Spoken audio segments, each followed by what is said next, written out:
Intra-African time right here on the Upside. Pops, I don't know if you were on Instagram during the 2022 to like 2024-ish, right?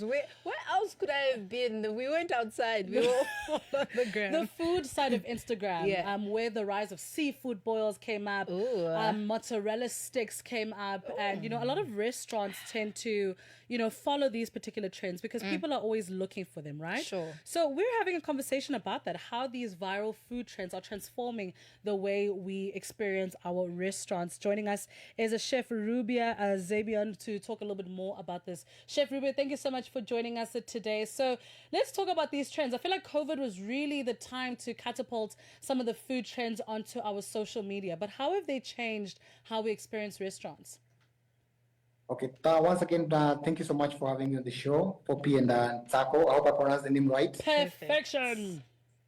Awesome. I think during that COVID Corona period time, I think there was a massive change in terms of how restaurant operator and the food influencers, I believe, have fundamentally transformed, the food culture in general.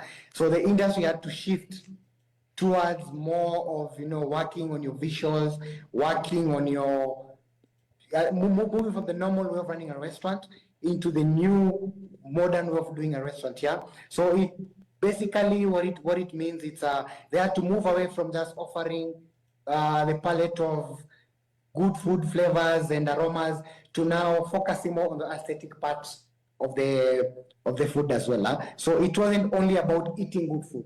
It's how is it presented, how is it displayed, how is it put out, is it Instagram, is it can you put it on Instagram? That's what I'm trying to say, rather. So, and just to mention a few things on how the influence has actually changed the whole food culture. It's aesthetic and interiors. It's how you display the food, not only the food, also the overall atmosphere of the restaurant. It needs to be more Instagrammable. So it's a place where you want to eat, you can take photos. You're not only eating the food, but you're actually having the whole entire 360-degree experience. Rubia, chat to us about the financial impact of the influencers and, the creation of platforms to kind of put out what the restaurants are doing. Are you guys, or did you guys feel the direct impact from a financial perspective in terms of the influencers and creators saying, cool, go to this restaurant, this is what you get, this is what the food is looking like? Definitely there was some positive financial impact in terms of food influencing, because one, it was way much more cheaper to do, marketing more online than rather doing your always of doing TV commercials and probably other medias.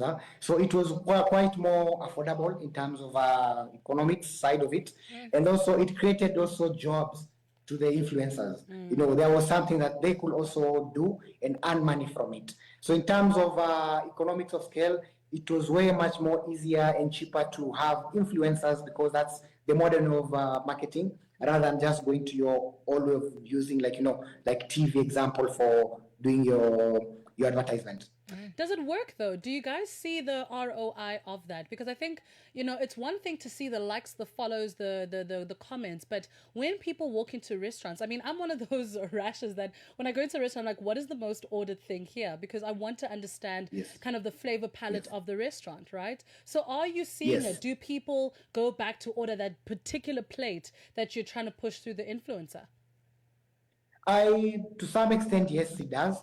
I believe we have different types of influencers. So depending on the demography that a particular influencer is influencing, because yes, numbers is important, but it's not all that you're looking for. You can have let's say 500,000 probably followers who you're influencing. Maybe they're following because of a certain particular area that you're influencing, not necessarily in terms of the food, the restaurant perspective out of it.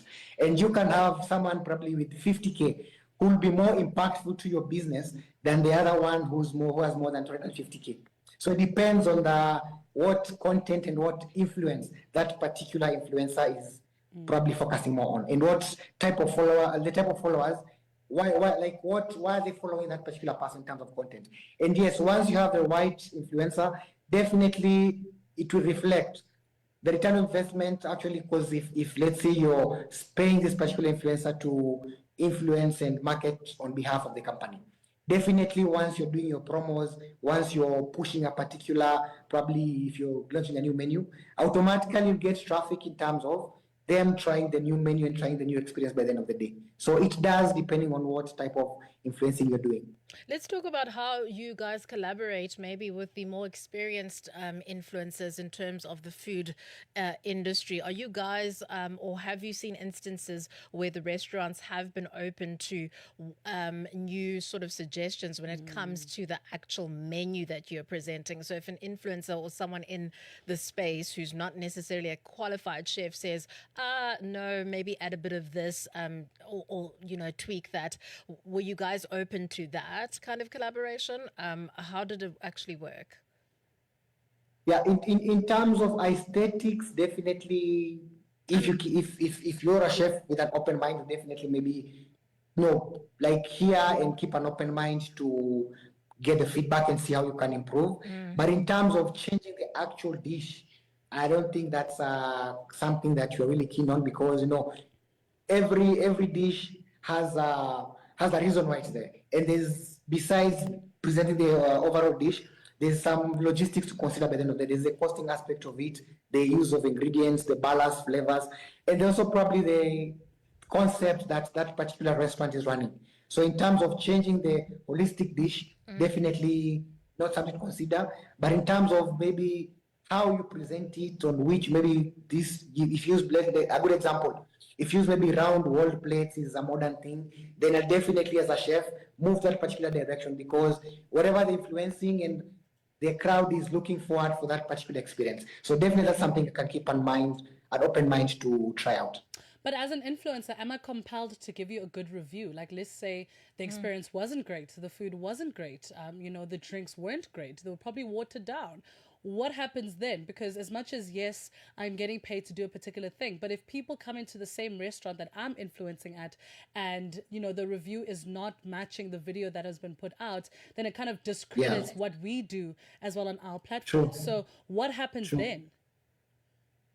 I think initially, before you engage, there's that pre-trial period. You have to first try out, see the menu, do the presentations, taste before you buy, to even committing and partnering up to doing the marketing by the end of the day. So you have to be able to sell something that you're also comfortable with, because by the end of the day, it's a double-edged sword. You also try to protect your brand. You don't want to just push on something that you're not into, that will also come back and hurt your brand. So you have to also to understand the concept and also buy into the concept that is being pushed out. Yes. Chef Rubia Zablon, where do we find you on the socials, and where's your restaurant so that we can come eat some of your food? I'm from Kenya. Definitely, I'm a Kenyan chef, but I'm currently based in Botswana. Okay. And so definitely, once you're around, let me know. I'll make you some very, very nice barbecue. Oh. In terms of socials, I'm in all the platforms: Instagram, TikTok. I'm Chef Rubia. That's Chef Rubia. You'll find me in all the platforms. Sending love to you and to everyone in Bots and Kenya right here on the Upside. Chef Rubia Zablon chatting to us about how influencer culture is just changing the world of restaurants. Thank you so much. We should get Namwezi on the line and our passports. And go to Bots. And go to Bots and get some barbecue. And make new friends. Please, guys. And go to, is it Khari Khari? And also the Okavango downtown. The whole of Bots has just got so much to offer. Let's have a hot girl winter. Why not? The Upside with Poppy Jongwana